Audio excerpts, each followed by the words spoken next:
Hey guys, Mike here, the DetroitBORG, with a look at the Galaxy S5 Active. This is an AT&T exclusive version of the GS5 we're all familiar with that has been ruggedized with a custom exterior design while retaining the same internal specifications, the same display, camera, and software features.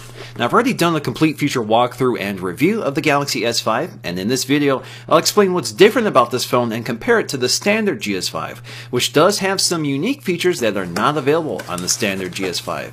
Now in terms of specs, we have a Snapdragon 801 processor clocked at 2.5 GHz with 2 gigs of RAM. It comes standard with 16 gigs of storage with expandable memory. The Active is available in 3 colors, camel green, titanium gray, and ruby red, and I think we all know what version I have here. Now, like the GS5, this is IP67 certified for dust and water resistance, meaning that this can be submerged into 1 meter of water for up to 30 minutes. But the Active goes a step farther by meeting the US military's MIL STD 810G testing standard, which means it's also resistant to salt, dust, humidity, rain, vibration, solar radiation transport, and thermal shock. In the packaging, we'll also find a pair of Samsung in-ear headphones with a remote control and microphone, as well as replacement ear tips. We also have a micro USB 2.0 charging cable and transfer cable. We have a standard Samsung travel charger, which is 2 amps. We also have the 2800 mAh battery, which is identical to the one found in the standard GS5, which, like the standard GS5, also integrates the NFC antenna. Now, to remove the back panel on the Active, you'll find a thumbnail port at the top just above the camera. Now, as you can see, the back panel does not surround the edge of the phone like the standard GS5, which means it's less likely to pop off and become dislodged when dropped.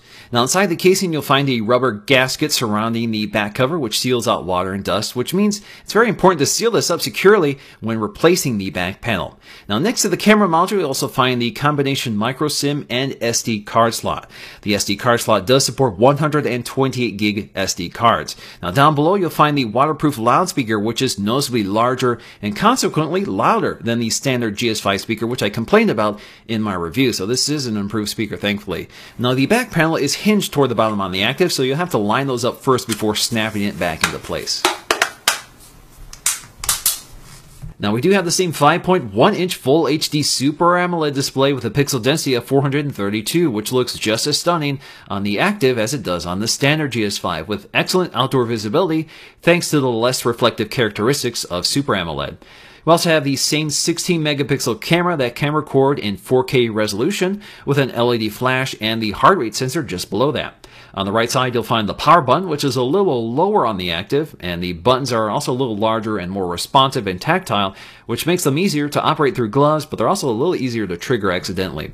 Now, on the bottom, we'll find a microphone and the covered USB ports. Now, unfortunately, the Active does trade USB 3.0 for USB 2.0. At the top, we'll find a waterproof headphone jack, another microphone, and a very small IR LED window for controlling your AV equipment. Now, on the front, we'll find our waterproof earpiece along with a front-facing 2.2 megapixel camera along with our light and proximity sensor. Now, to the far edge is the much more visible notification LED light. At the bottom, we'll find our Android keys, which are physical buttons on the Active. Now, unfortunately, they are not backlit, but are certainly far more tactile. And the Active also gives up the fingerprint sensor in the home button of the standard GS5. On the left side, we have something new to look at, including a lower mounted volume rocker, which is again bigger and more tactile than before. But we also have this blue button, which is called the Active key. Now, this is pre-programmed to launch either the camera app or activity zone, but can be customized under settings. So with a long press by default, you can open up the camera app, and a quick press will open up the Activity Zone. Now, the Activity Zone is an app designed specifically for the Galaxy S5 Active. Now, again, this can all be adjusted under settings, including the fact that you can actually toggle on a switch that allows you to use this key as the camera release shutter. But you can freely customize which app you want this key to launch, either the long press or the short press. Now, the Activity Center main screen displays a barometer complete with the elevation, compass, and quick access to the flashlight and stopwatch. Now, the flashlight feature is full of options, including a brightness slider and blinking speed slider for flashing the LED. Now, the LED torch is a feature I use a lot on the GS5 and the iPhone 5S, but the Active LED light is much brighter than any phone I've used previously.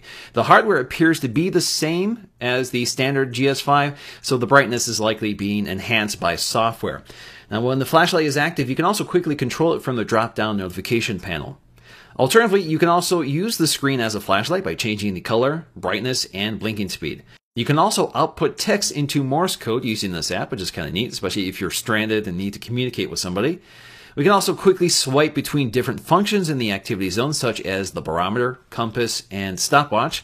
We also can swipe in from the left edge to select one of the activities. Now, the barometer includes the barometric pressure and altitude, which does require internet connectivity to update.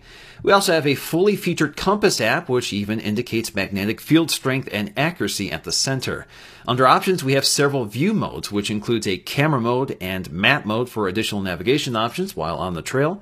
We also have a night mode, which takes advantage of the low light capabilities of the AMOLED display. We also have additional options under azimuth mode for changing the values displayed on the compass. Activity Zone also allows you to add app shortcuts. So S-Health is there by default, but you can add any app you prefer by going to the Manage App shortcut and selecting the apps you want. Now, my only real disappointment with the active key is the fact that it can't be used to activate the features when the display is locked, even if you have no security measures in place. So, for example, it would be nice if you could long press that key to activate the camera like you can on the Sony Xperia Z2 or one of the Nokia phones. The only other software tweak from the standard GS5 is the relocation of the S-Finder and Quick Connect settings, which are no longer dedicated buttons in the drop-down shade, but have been integrated into the quick settings toggles. Now, the active is noticeably bulkier than the standard GS5. It's slightly taller, slightly thicker, and heavier, but the build quality and materials feel far more premium. The phone is extremely rigid and feels nice in the hand to hold, with the matte textured materials and the squarer edges to give you a more reassuring grip.